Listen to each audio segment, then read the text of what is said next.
Good evening.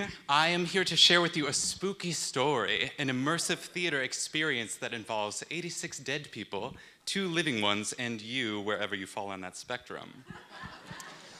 So first, a little bit about me. My name is Pat, and I'm an experiential and installation artist. Sometimes the spaces that I choose to work in are more public, like the one on the left is a construction site. Sometimes they're a little bit more private, like the one on the right, where I set something on fire in my boss's studio while he was out of town. But in May, I got a call from a few friends, Aaron and Austin Keeling and Natalie Jones, and they told me about this theater play that they had written that was to be performed in their literal apartment, one of the most intimate spaces available. So, of course, I wanted to move in and help out, so I moved on down with them, and we got started right away.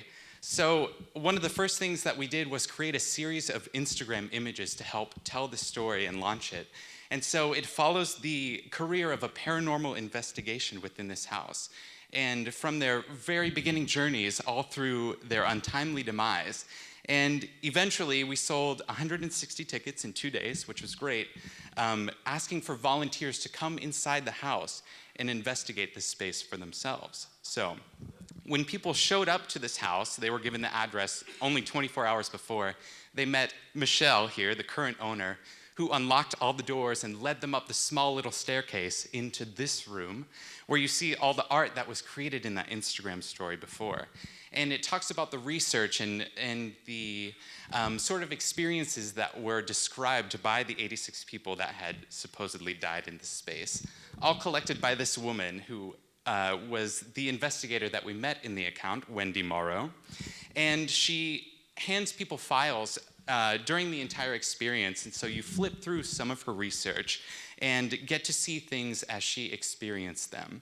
And so after you go in the room with her, you shift to a 1920s style dining room where you take a seat at the table with a husband and wife.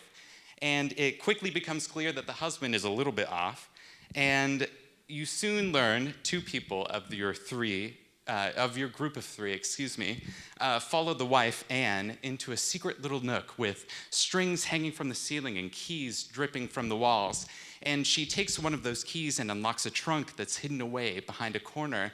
And you learn that she killed her husband, and that's why he's acting so weird, which I guess is a good reason. But after she explains that, she hands one of the key to one of the audience members and says, "Take this, take my secret." And so you take that with you, because I don't know what else you would tell her. But at the same time that scene is happening, there's that third audience member who's escorted into that glowing purple closet where her husband went to catch a breather.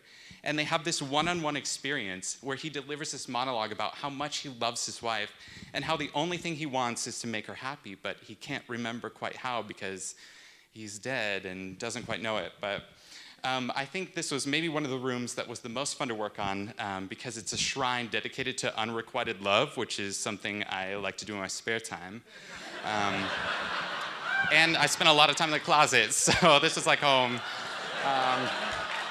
But yeah, so after that scene wraps up, you travel through that office again into this room, where a lot of the objects that we used to decorate came from estate sales, so like literal dead people, which is some kind of weird energy, I'm sure. But it's really a good reminder that, all the stuff that you cherish in this life will be sold like half price on Sunday, so keep that in mind.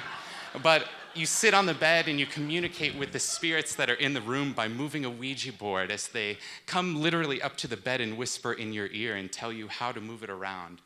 After that, you move to this room where you see a heartbroken writer and a lovesick couple who both perish all 3 of them perish in the same fire, but it happens hundreds of years apart, but you see it happen at the same time.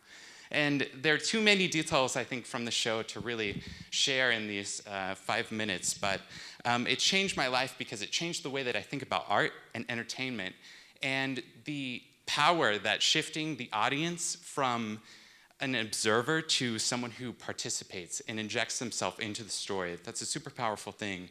And to wrap up, this is the room that I slept in every night. It's surrounded by photos of the 86 dead people and their families, so that's super fun to wake up to every morning. But if you want to see more, you can check out my site. I have photos on there. It's p-b.sucks. That's a thing now. The internet is cool, so like no.com.